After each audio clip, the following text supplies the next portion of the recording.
Hello guys, সবাই কেমন আছো? আশা করি সবাই ভালো আছো, আমিও ভালো আছি। তো 10:30 নাগাদ আমরা পৌঁছলাম টাটানগর স্টেশন। সেখান থেকে আমরা অটো করে চলে গেছিলাম জুবলি পার্কে।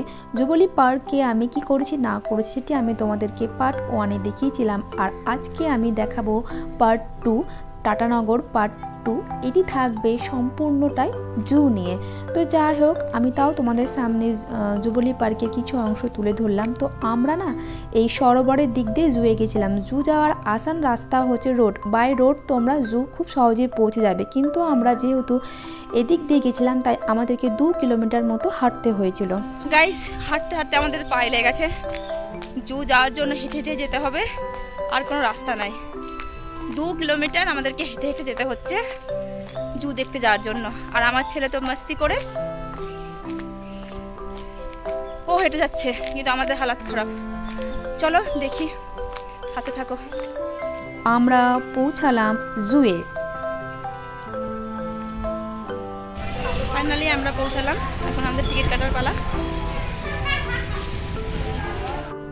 ফাইনালি আমাদের টিকিট কাটা হলো। আর জুয়ের ভেতরটা দেখো ভীষণ সুন্দর, অনেকটা বড় জায়গা নিয়ে এই জুটি ছিল। সামনের দিকেও কিন্তু অনেকটা বড়, আর ওপরে লেখা রয়েছে টাটা স্টিল জুলজিক্যাল পার্ক। আর এখানে দেখো আমি একটু ঢং করছিলাম, আর আমার ছেলে কি বলবো, সে এত বড় জায়গা পেয়ে তো সে ভীষণ হ্যাপি, ভীষণ খুশি। তো এই দিকটা পার্কিং, আর ভেতরে গাড়ি রয়েছে, তোমরা গাড়ি করেও ভেতর পুরো জুটা ঘুরতে পারো। তো আমরা এই গাড়িটা করেছিলাম। এই গাড়িটা করতে না আমাদের 450 টাকা লেগেছিল, মানে পার হেড 50 টাকা, আর রিজার্ভ করলে 450 টাকা। যাই হোক, তো হচ্ছে যে আমরা প্রথমে দেখব ভাল্লুক। তো ওই ড্রাইভার যিনি ছিলেন আঙ্কেল, উনি আমাদেরকে সমস্ত কিছু ঘুরি ঘুরি দেখাচ্ছিলেন।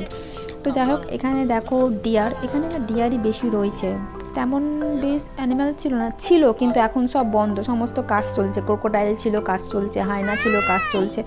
যাই হোক, তো যে কটা দেখতে পেরেছি সে কটাই তোমাদেরকে দেখাবো। এখানে দেখো এগুলো ডিয়ারগুলো ভীষণ সুন্দর, আমরা বেশ অনেকক্ষণ ধরে দেখেছি, আর ভিডিও তুলেছি খুব কম, কিন্তু তাও তুলেছি। আর এখানে দেখো ময়ূর রয়েছে, অনেক সুন্দর সুন্দর ময়ূর ছিল। আর ওই ওপরে যে ময়ূরটা বসেছিল সেটি অনেক বড়, এই ময়ূরটা অনেক সুন্দর। আর দেখো এখানে হচ্ছে জেব্রাটা কি সুন্দর না? আমি জেব্রা কোনোদিন দেখিনি, এবার ফার্স্ট টাইম দেখলাম, আমার তো ভীষণ ভালো লেগেছে।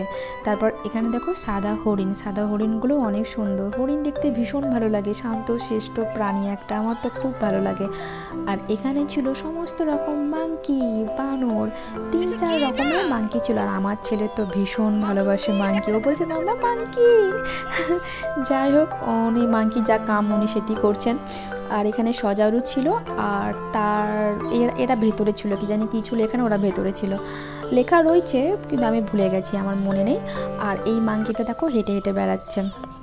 আর এখানে ছিল জলহস্তি অনেকক্ষণ ধরে ভিডিও করার চেষ্টা করলাম, কিন্তু উনি সারাক্ষণ মাথাটা জলের মধ্যে ডুবিয়ে রাখলো। যাই হোক, ওইটুকুই ক্যাপচার করেছি তোমাদের জন্য। তারপর আমার বরকে বললাম যে তুমি একটু ভিডিও করো। আর এখানে না সমস্ত রকম পায়রা, পিজনের অনেক রকম প্রজাতি ছিল, সমস্তই তো বিবর্তনের ফলে এক একটা রূপ পরিবর্তন করে আর একটা রূপ। তো সমস্ত বিবর্তনের যে ধাপে ধাপে যে পরিবর্তনের ফলে যে রূপগুলো হয়েছে, সমস্ত প্রজাতিগুলো ওখানে ছিল। আর এখানে হচ্ছে তোমার একটা স্টল ছিল, তোমরা এখানে নাস্তা করতে পারো। আর আমাদের যেহেতু হাতে টাইম ছিল না, আমরা করিনি, করার প্রয়োজনও ছিল না। যাক, আমি আর আমার ছেলে একটু এদিকে একটু আসছিলাম, আমার হাজব্যান্ড ফাইনালি একটু ক্যামেরা করছিল। যাই হোক, আর এখানে ছিল হেন, অনেক রকমের হেন, কি বলবো, এত প্রজাতির হেন ছিল না। দেখো কি সুন্দর হেনগুলো, এত সুন্দর সুন্দর দেখতে। আর এটা দেখো হোয়াইট, কি সুন্দর না, সবই পরিবর্তনের রূপ আর কি। আর এখানে দেখো চিটাটা মনে হয় প্রেগনেন্ট ছিল, কারণ পেটটা কেমন ফোলা ফোলা ছিল ঠিক জানি না। তারপর দেখো টাইগার, এখানে না 3টে টাইগার ছিল, একটা টাইগার ঘুমিয়ে রয়েছে, আর একটা টাইগার আমাদের কপাল ভালো তাই একটু হাঁটাহাঁটি করছে, আর একটা টাইগার ভেতরে, সে শুধু ডেকেই যাচ্ছে, মানে এত ভয়ঙ্কর ডাকছে না, মানে এত ভালো লাগছে টাইগারটা, সে হুঙ্কার দিয়েই যাচ্ছে, আর এদিক ওদিক হেঁটে যাচ্ছে। তো আমার তো ভীষণ ভালো লাগলো। টাইগার, রয়্যাল বেঙ্গল টাইগারের রূপ সত্যি অসাধারণ। আর আমার ছেলে তো ভীষণ ভালোবাসে টাইগার দেখতে, সে তো ভীষণ খুশি ছিল। আর এই যে লায়ন, উনিও ঘুমিয়েছিলেন, ঠান্ডা দিন পেয়েছে, ঘুমিয়েই চলে যাচ্ছে। তারপর আমাদের সমস্ত রকম অ্যানিমালস দেখা হয়ে গেল, আমরা চলে এলাম, বাইরে বেরিয়ে গেলাম। আসলে না এখানে আমরা বেরিয়ে গেছি জুলজিক্যাল পার্ক থেকে। এখন আমরা একটু খাওয়া দাওয়া করবো, খিদে পেয়েছে খুব। আমার ছেলে কান্নাকাটি শুরু করছে।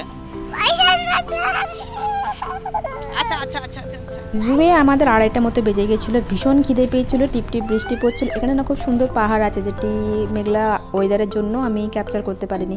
তারপর আমরা চলে এলাম সাকচি, সেখানে একটা রেস্টুরেন্টে গিয়ে আমরা ফাইনালি লাঞ্চ করব, কারণ ভীষণ খিদে পেয়েছিল। সেই 4টের সময় বাড়ি থেকে বেরিয়েছি, ছেলে সামলাতে গিয়ে আমরা ভীষণ ক্লান্ত। এখন লাঞ্চ করব। হ্যাঁ তোমার এসে এখন খিদেটা দিল্লি দরবারে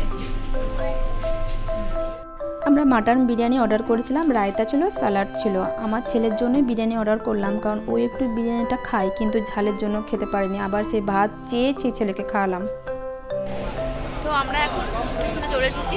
এখন আমরা বাড়ি যাব, খড়গপুর যাব, ট্রেন ধরবো। প্রচুর ক্লান্ত, বেশি ক্লান্ত হয়েছে, এই যে এনার জন্য বেশি ক্লান্ত হয়েছি। এত জ্বালিয়েছে বলার নেই আমাদেরকে। তো আমরা এখন বাড়ি যাব, তারপরে শান্তিপুর। জনশতাব্দী অনেক লেট ছিল, তাই আমরা লোকাল ট্রেনে উঠে পড়লাম। আর আমার ছেলে তো ঘুমিয়ে পড়েছে, আমিও একটু শুয়ে পড়েছিলাম। যাই হোক, আজকের ভিডিওটি এখানে শেষ করছি। ভিডিওটি কেমন হলো কমেন্ট করে অবশ্যই জানিও।